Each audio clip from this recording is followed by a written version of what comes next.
Welcome to LiveDaf, your online Daf Yomi Shir. Hello, welcome back. Shalom Aleichem. Today's daf is CHULLIN Lametes. We begin 3 lines from the top. Itma we have learned. Speaking about the word itma, it reminds me of a story. Rav Moshe Feinstein, when he was a child, young little boy, they sent him to the learning group in the local shul. Of course, they had no formal, organized schools at that time. It was the Malamed in the shul, and they had different groups, and they sent him up to the higher group, of course, because he had outgrown his age group in terms of learning. He was a genius already then, and he joined the Gemara group of boys quite older than him. He was maybe 5, and they were already 7. Now he had learned a lot of Chumash, and his father taught him Tanakh. He was an expert in Tanakh and etc. But Gemara was new to him. He comes into the class the first day, and the Rebbe starts the Gemara with this very word, itmar. And he calls out to the boys, who knows what this word means? So little Moshe Feinstein is all excited, picks up his hand, says, I know. Okay, what is it? Says the Rebbe. Isamar, one of Aaron Cohen's sons, Isamar. And the whole group burst out laughing. And he was quite embarrassed. And the Rebbe turned to the boys and says, no need to laugh. The reason why he's assuming it's Isamar is because it's only because of his expertise and his vast knowledge in Tanakh. He assumed it's Isamar from the Chumash. So it's no reason to laugh and to make fun. In any case, Rav Moshe related the story later on in his older years. He says, that story stuck. That incident really made an impression on me to the point that he undertook 2 things. First of all, going forward, if he ever hears anybody saying anything, which doesn't make that much, isn't necessarily so logically substantiated, you don't negate, you don't put down, you don't embarrass. You try to make the best of it. You try to still take it seriously, respect the person, and get whatever you could out of what he's saying. Don't ever make fun or put down or negate anything that anybody says. There's some value in it to be learned. First of all. Number 2, that whenever I'm going to encounter a shaila, a question, always, never, respond in haste. Even if it's clear to you that, analyze it and try to approach and sort of attack the question from all sides, from all angles. And that's what he learned. That's the lesson he learned from that story. You don't just answer Isamar. If you would have, paid more attention and thought through it, perhaps he would have. So those are the 2 lessons that he learned for the rest of his life from that story back in the Russian shul. Okay, so back to our Gemara. Itmar, Isamar, hashoichet es habehema. So we have learned, and this relates back to yesterday's discussion, where we had the halacha that if one actually takes a behema and does the shechita for the sake of avodah zarah, it's considered as if chemesim. It's considered avodah zarah offering, which becomes forbidden. But that is provided that he had that intention during the shechita for this shechita, meaning he did the shechita for avodah zarah. But let's say hashechet es habehema, he shechts a behema, not with any intent to have the shechita be considered an act of avodah zarah, an act of offering. Rather, lizrek dama l'avodas kacham, with the intention to eventually take the blood of this animal and offer it, sprinkle it to the avodah zarah, or ulahaktir chelba l'avodas kacham, or to burn the fast avodah zarah. So the shechita per se is benign. Right? It's a neutral shechita. It's just with the intention of eventually taking the material of this animal, the blood, the fat, and offering it to the avodah zarah. So what would you say happens now? Is the animal at this point kosher or pasul? Asur or mutar? We have machlekes. Rabbi Yechon Amar Pesula. Some have a gersa asura, it's forbidden. It's already considered avodah zarah offering. It's already idol material. Reb Shimon ben Lakish Amar Muteres, it's fully permitted. Why? Explains the Gemara. There are two ways to look at it. On the one hand, well, he hasn't yet worshipped. The shechita per se was just a neutral shechita. On the other hand, look, the shechita was really a preparatory act for the eventual dam that's being generated through the shechita and the fats that are being accessed. So perhaps you can deem the shechita to be considered as sort of the beginning of the process, the start of the worship process, which makes the behema asr. Two ways to look at it. And the more explains, Rabbi Yechon Amar Psula, it invalidates the shechita, the animal, mechashvin ma'avoida la'avoida. If you have a machshava during this avoida, during this step, la'avoida, on another step, so during the shechita you're thinking about the eventual zrika, that affects the animal. That invalidates the actual shechita. It's considered an element within the shechita per se. The process has begun. How do we know this concept? V'alfina, we learn chutz. We learn the halacha regarding outside from inside. Just as inside the Beis HaMikdash. This is how pigul is generated, right? You have the shechita happening, and during the shechita you're thinking, you're proclaiming that you intend on being zerek the dam tomorrow, eating the flesh tomorrow or next week. It's an identical process. You're not necessarily doing the shechita in a bad way, but you're already planning during the shechita to eventually, the shechita is a preparatory stage for the eventual diversion. And that makes pigul. That's how pigul happens. So just like there, bifnim, it works in this manner. Likewise, chutz, regarding avodah zarah, which is outside the Beis HaMikdash, this method will be detrimental to the animal.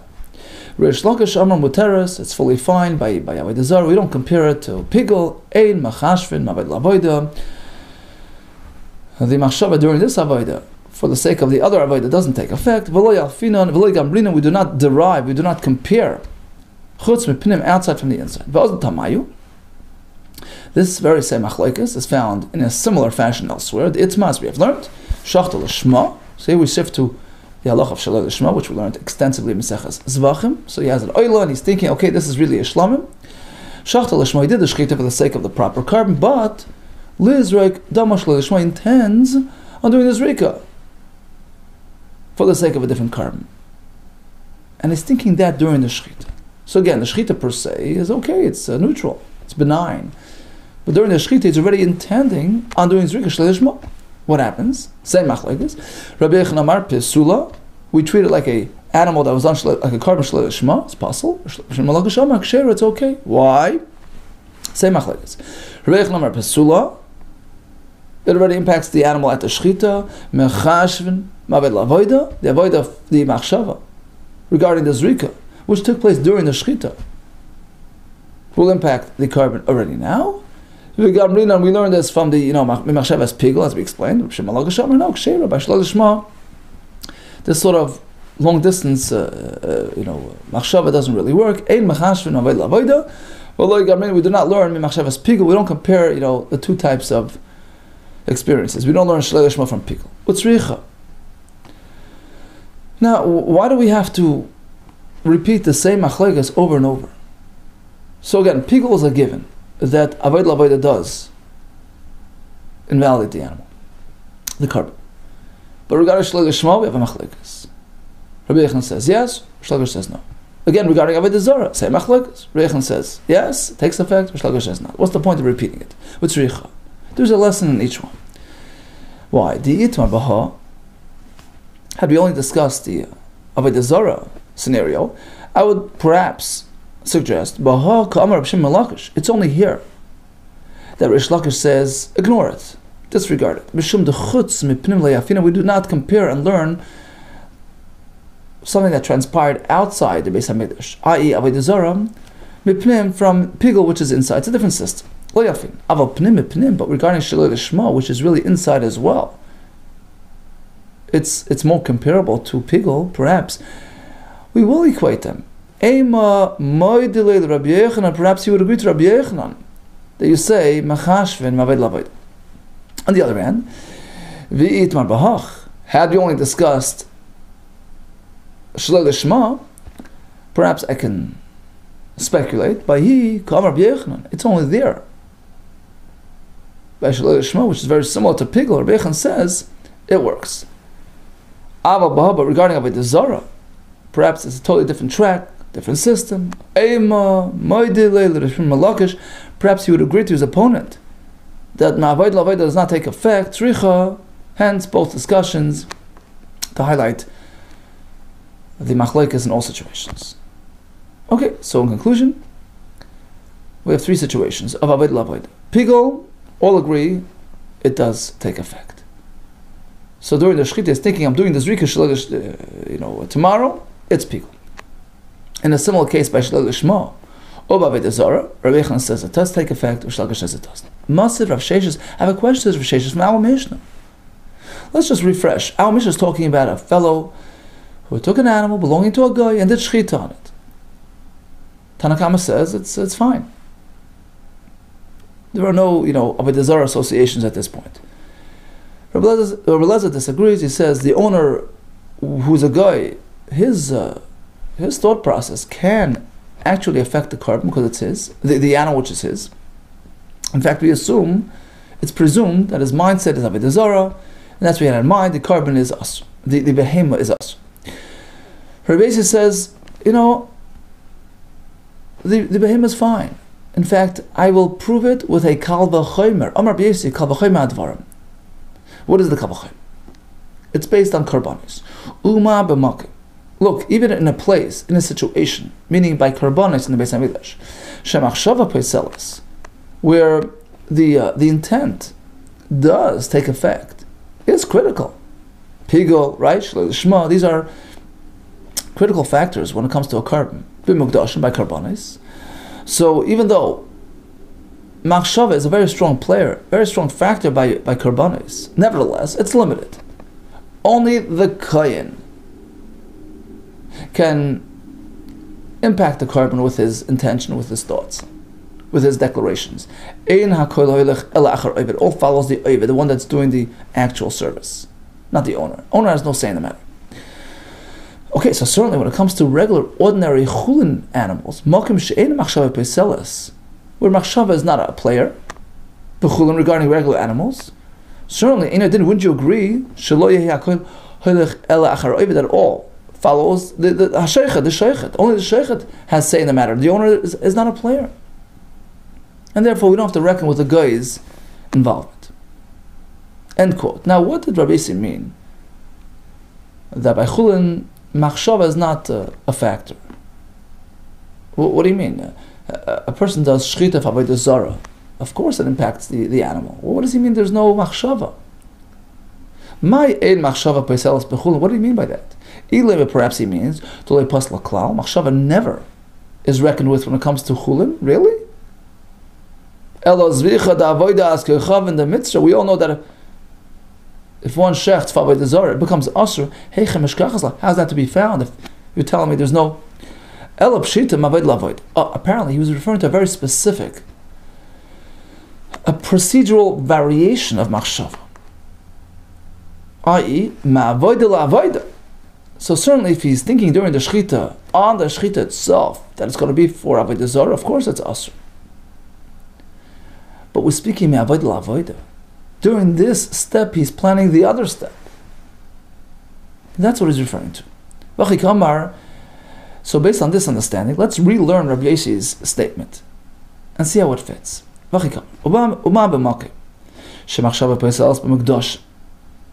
Since when it comes to karbanis, with machshava is a very strong player. In fact, it can take effect even me'avodah la'avodah.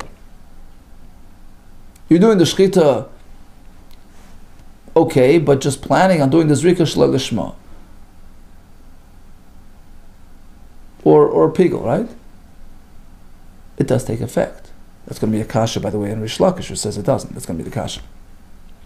So despite the fact that regarding karbanis, the machshava component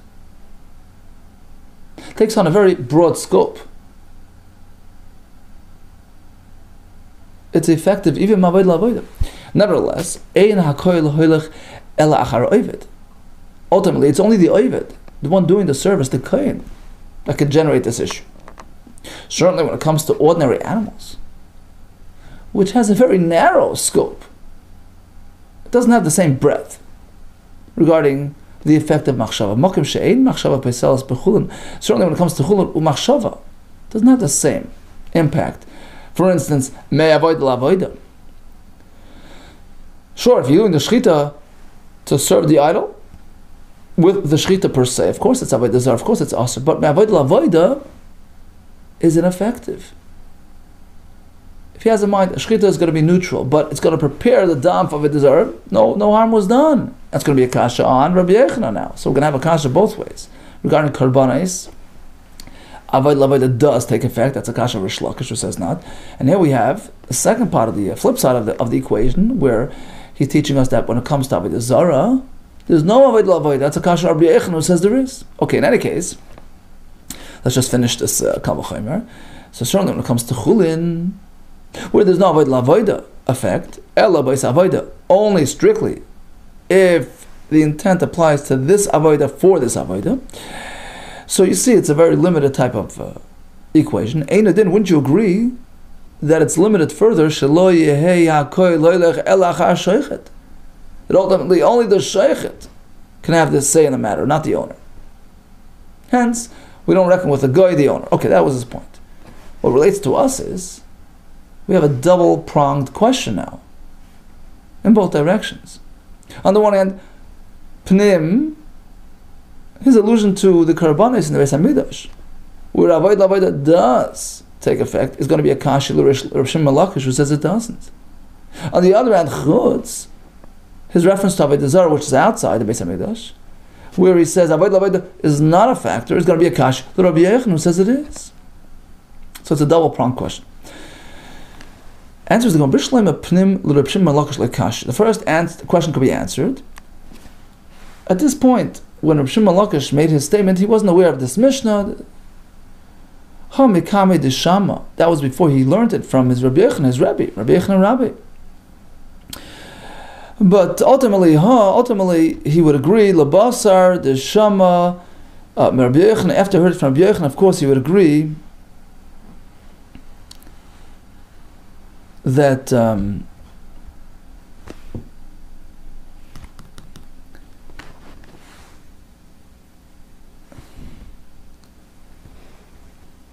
in terms of karbanos, yep, avodah la'avoida is detrimental.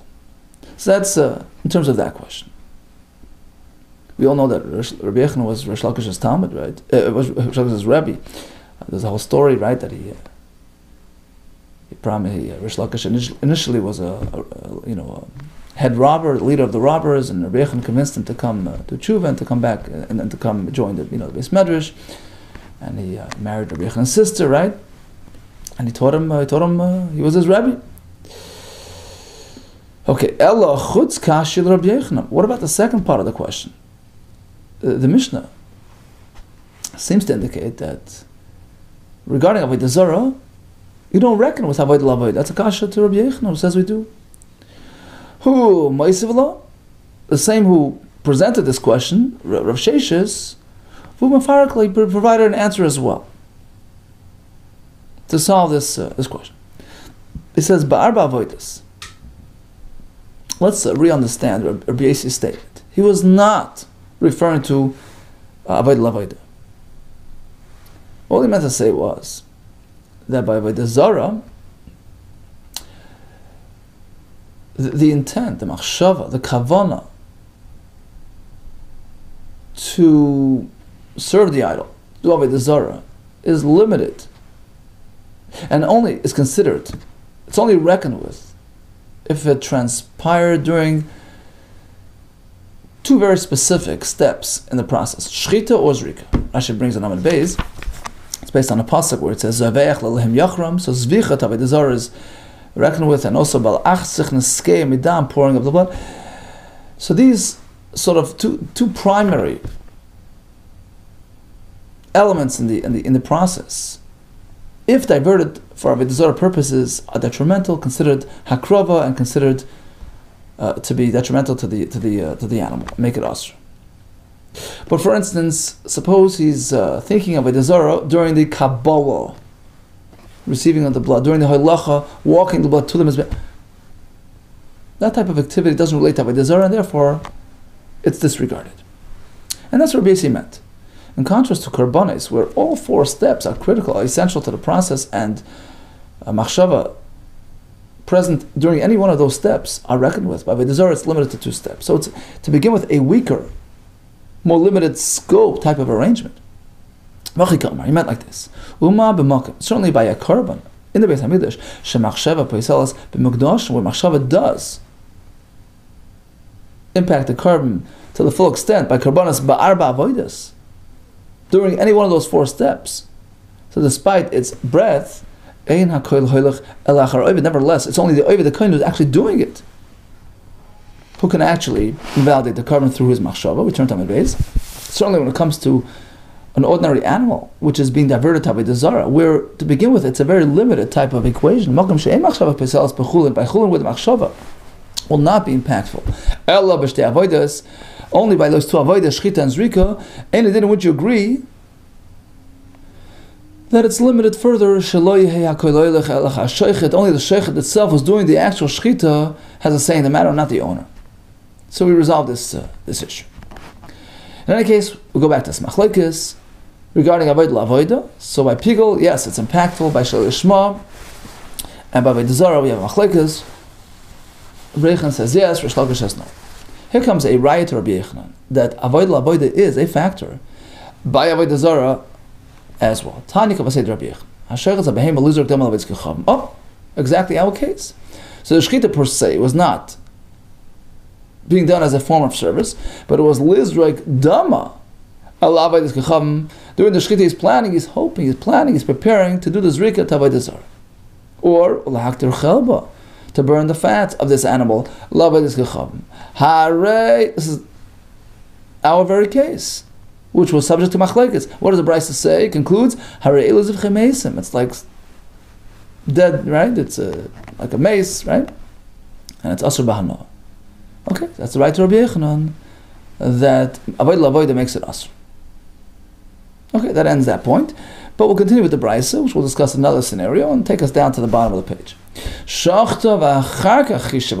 Let's say, during the shechita, there was no expression of intent. It was done in a neutral manner, benignly. Right after the shechita, he says, actually, I want to use the dam for avodah zarah, or do the fats for avodah zarah. On the one hand, you can say, look, the shechita has been spared. There was no machshava during the shechita. It's too late. On the other hand, you can say, well, now he has indicated what his intent was to begin with. So perhaps retroactively we should invalidate the shechita, in line with the conclusion we had a minute ago that the shechita is being done for the sake of zrika avodah zarah, makes it asur. So what about this case? So this isn't just merely academics. There was an actual story in the town of Bekisri, which I think is Caesarea, at the seashore up in the seashore. So this very story happened. A fellow, a yid, after he shecht, he says, actually, I'm using the blood for avodah zarah. They brought the shaila to the chachamim, and they left it in limbo. They did not rule. They did not conclude either way. They didn't forbid it, nor did they permit it. Why? What's the all the factors at play? I'll tell you. They didn't want to forbid it, because out of respect to the shitas rabbanon. Now, which Rabban are we talking about? So Rashi explains, this relates back to our Mishnah on the Ches Amud Beis. Rabbanon say the guy is not presumed to have avodah zarah, plans in mind. Rabbi Elazar says it is a stam machsheves, right? The presumed mindset of a guy is for avodah zarah. So let's fast forward to this case. It was a yid. A yid has a cheskes kashrus. He's presumed to be on the right track, the right frame of mind, committed to the Torah way of life, unless we know otherwise, and then he turns into a mumar, right? He's relabeled as a renegade. But until that point happens, we don't have to assume, we don't have to suspect, anything other than just a good Jew, right? So after the shechita, he wakes up and says, I want to do the zrika of Avodah Zarah. Look, so according to Rabbi Lezer, since, just like by the guy, we say, look, presumptions matter. And if the guy is presumed to be addicted to Avodah Zarah, we assume that's his plan all along, even though he hadn't really expressed it. Likewise, Rabbi Lezer in this case would say, look, unfortunately, if this Yid now has shown his true, has now, indicated that he's on the Avodah Zarah track, so although he stated it only right after the Shechita, but it's an indication of what he had in mind to begin with. That would be the Rabbi Lezer's Shita to make it us. Rabbanan disagree. We don't make assumptions, and therefore they would make it mutter. I mean, going forward, he's a mummer, but the Shechita was still done okay. It was pre-murmur status. Okay, so these are the factors that play according to Rav Chisda. On the one hand, they did not forbid it, mishum kavod the Rabbanan, out of respect to the Rabbanan and their opinion, that it's not assumed unless you know. On the other hand, they did not want to permit it, mishum kavod the Rabbi Lezer, out of respect to Rabbi Lezer, who does make assumptions, and in this case would make it asur. Hold it, Memai, who says that things are connected? Who says he can link the two stories? Memai Dilma, perhaps Ad Kan, like Am Rabban Hassam, it's only over there by the Goy. Rabban say, we don't make assumptions. Ela de Shamana, the Chashav. We never heard that he actually had this in mind. He didn't express it. So we don't just make assumptions. Aval Hachad the Shamana, the Chashav. But over here, ultimately, a second later, he did express it. The end is an indication as to what was there to begin with. And perhaps even the Rabbanan would forbid this animal. We assume the Shechita was done with this in mind. Inami, alternatively, you can say, on the other side, Ad Kan Loikam Rabbi Lezer Hassam, it's perhaps only by the guy that Rabbi Lezer makes assumptions. Ella Gabi Ovid Kechav, you know why? A guy is a guy. The Stam Machsheves Ovid Kechav, we assume that the assumed mindset of a guy is connected to Avodah Zarah, Avodah Kechav. Aval Yisrael. But by Yid, as long as he's good, he's good. That's his true essence. He veers off, okay, too bad, going forward, but it's not retroactive. It doesn't take away from his good past. We don't say that what happens later is indication of all along. So basically, we can't really link the two stories, and these perhaps are not really the factors that were at play in Kesri. So what were the factors? Again, we're speaking that he did the shechita without any machshava, and right after the shechita, he expresses his intent to use the blood for Avodah Zarah.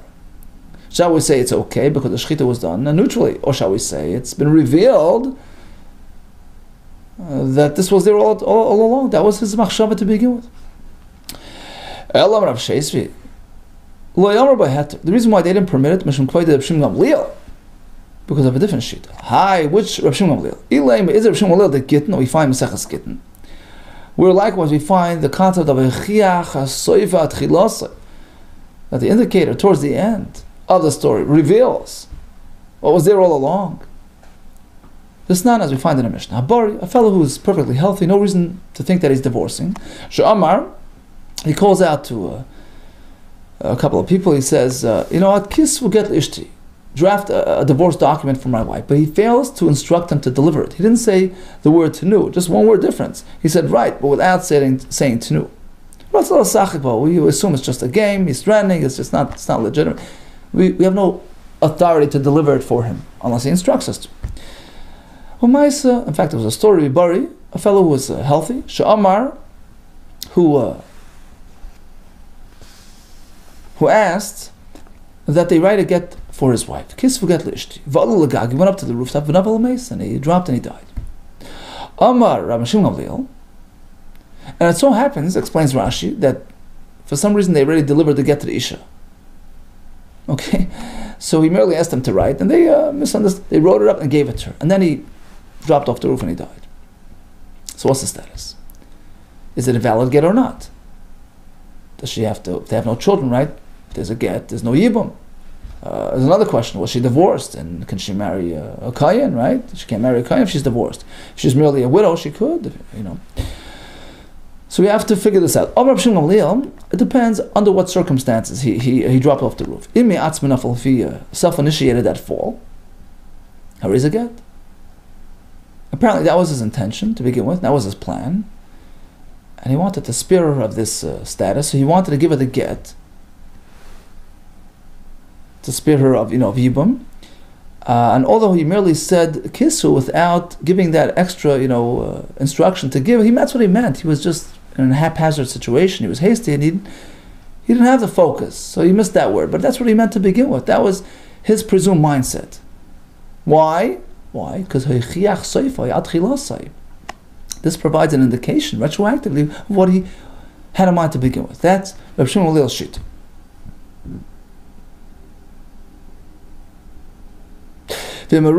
Ain't a get, but if the wind blew him off, it was an accident. It's not a get. Now, we better give a little explanation, but in the simple reading of the Mishnah, it seems to be self-contradictory. Because here we say that unless he actually explicitly tells them to deliver it, it's not going to be valid. And then we have a story, and we differentiate between this circumstance and that circumstance. Rabbi Vinaban, the obvious question that was asked on the Mishnah was, Masa lister? You mean a person will cite a story to contradict himself? The story seems to be inconsistent with the halacha in the Mishnah. That unless he instructs, clearly, explicitly tells him to do this, it's not going to work. We have to learn the Mishnah as though it's missing some words, and that's how it's meant to be read. In a standard, typical situation, kisvu doesn't mean deliver. But if it turns out that later on we have a revelation which reflects on the whole story and leads us to the conclusion that he really wanted to get to be delivered, then in fact it is. Then it works. And for that we support with a story. The Bari right? The Bari who instructed to write without instructing them to deliver the get. He ascended to the rooftop. He dropped and died. Amar From LiveDaf. We have to analyze what happened. Is it an indication or not? If he self-initiated that fall, then it's a get, because we assume that's what he had in mind to begin with. He really wanted the get to be delivered, despite omitting the word tenu. But if you're just thrown off by accident, it's not a get. Okay, in any case, what pertains to us is that we see that according to this opinion, Rabbi Shimon Gamliel, the later indicator provides clarity retroactively and is reflective on the whole story. Likewise, over here by the shchita, although the machshava only came right after the shchita, it reflects on the whole shchita and is considered a shchita l'avodah zarah. Well, so the Gemara, who says you can compare this with stories with Dilma, Shani Hasan? Perhaps in the case of the get, it's different. Ultimately, he did say kisfu. He instructed part way. He failed to say no.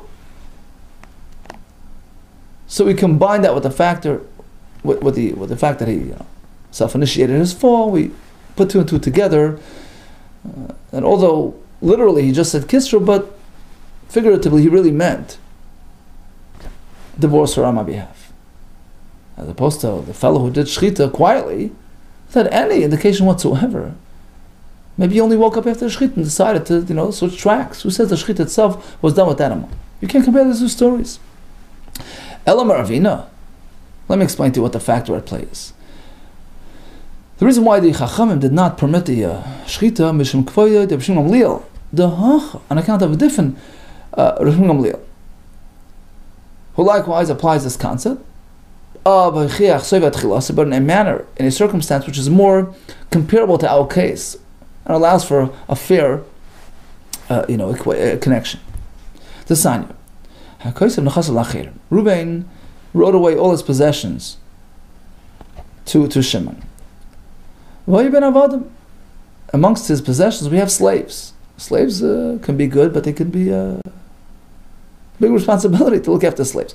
V'amar Allah, his recipient says, I'm not interested. I'm not interested in the slaves. So if Shimon, the new master, was a kohen, too late.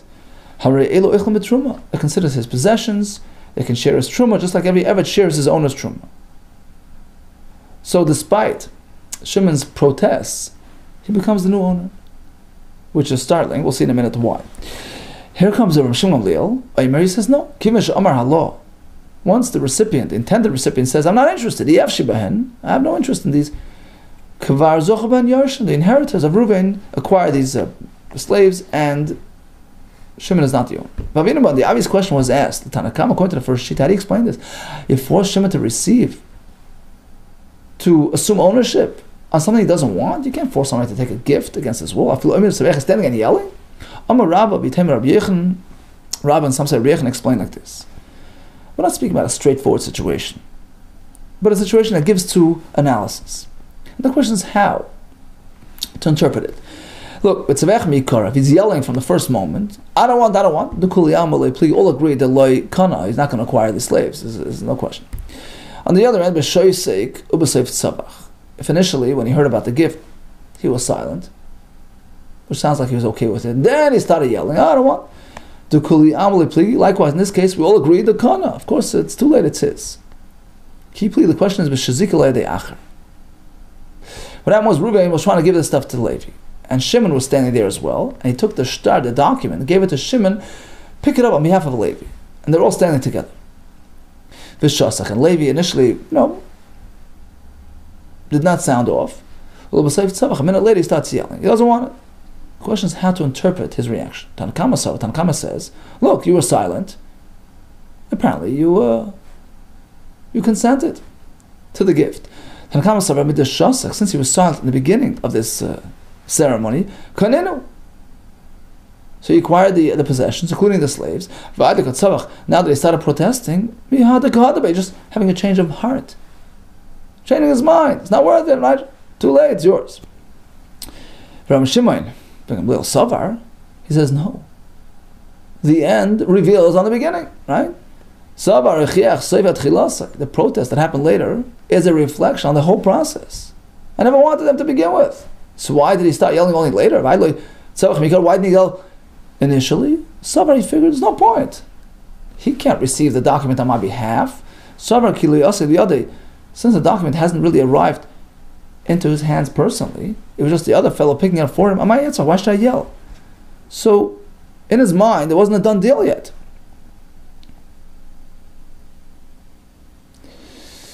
And this is in line with the Rav Shimon Gamliel's shita that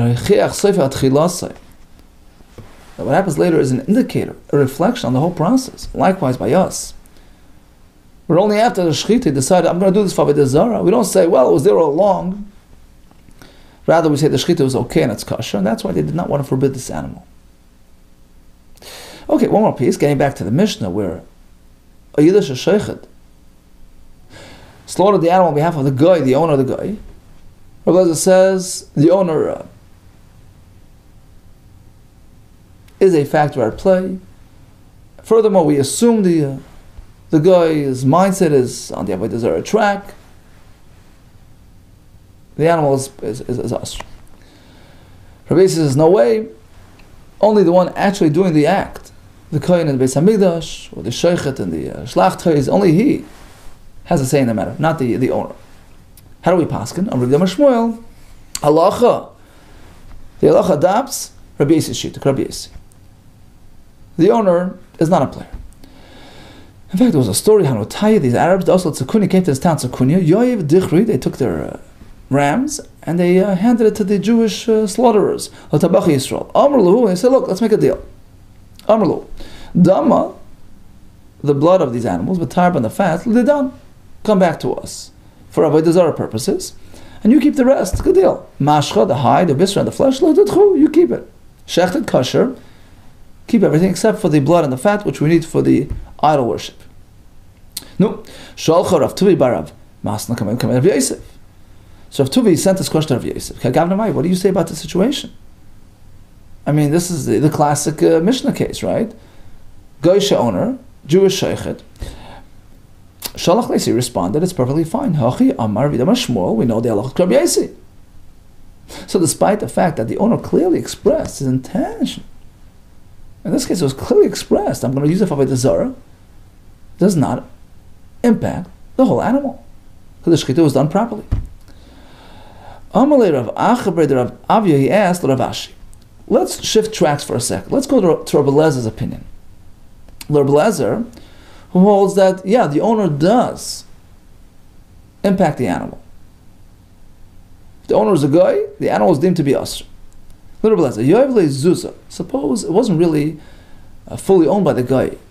A Geisha customer approaches a Yiddish butcher, and he pays ahead. He pays into the animal. Yoav gave him $1, right? Give him a zuz. L'tabach yishot, to the Yiddish tabach, for a part of the animal that's going to shech tomorrow. Okay, so he's purchasing a part of the animal. He's ordering a part of the animal. What's the halach? He doesn't own the full animal, but part of it he does. And in the Mishnah we learn that even the partial owner is an issue. Amarlis, he says, look, it really depends on the nature of the customer. Can he cancel a deal on him or not? We take a close look. We assess. If the Geisha customer is a strong armed fellow, intimidating, mafioso, that the butcher can't really cancel on him. No way. So now he's in.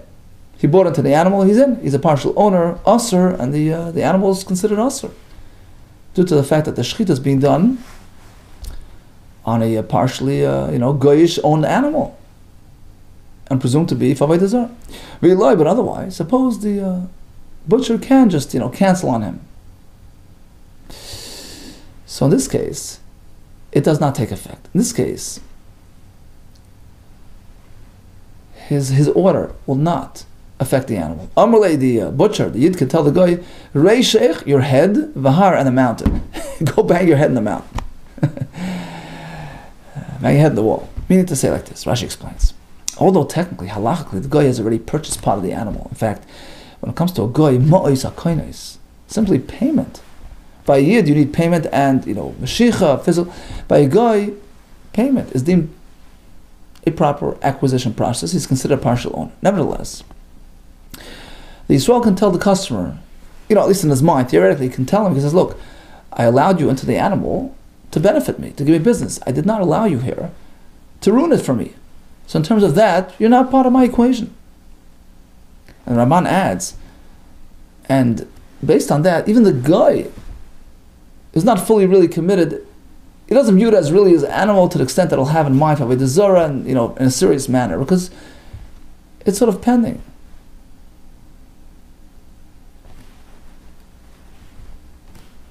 It could very well be that the Yid will just cancel on him. So it's not a full commitment either way, in which case we don't have to reckon with his with the guy factor in this case, and the animal is perfectly okay, even according to Rabbi Elazar. Okay, let's do a quick chazara. So what about one is sheichet an animal for avodah zarah becomes asr? What if the shechita was not for avodah zarah, but he's saying to himself, I'm going to do the shechita not avodah zarah, but I will do the zrika of avodah zarah, or the haktorah for the avodah zarah. So the shechita in a way is preparing for that. And that applies to shalai lishma by carbon as well, applies to pigla as well. So by pigla we all know, machash avodah avodah becomes pigla. By shalai lishma, by avodah zarah we have machlek. Rabbi Yechon says, Rosh Hashanah says no. We had a right from a brayso to Rabbi Yechon. We discussed the story of Hachiach Soife al Tchilasai, story in Kesri, where there was no machshava during the shechita, only right after. Question is, do we invalidate the shechita retroactively? Do we say no? It was sort of left in limbo. Ultimately, we pass on Rabbi Yossi in the Mishnah that the Geisha owner will not impact the animal if it's shechted by Yid. We had an interesting twist in Rabbi Elazar, who does reckon with the owner. That's only when the owner is on the scene, but if he can be negated, then we just ignore him, and the animal's still kosher. Okay, all the best to you, and hatzlacha, Rabbah.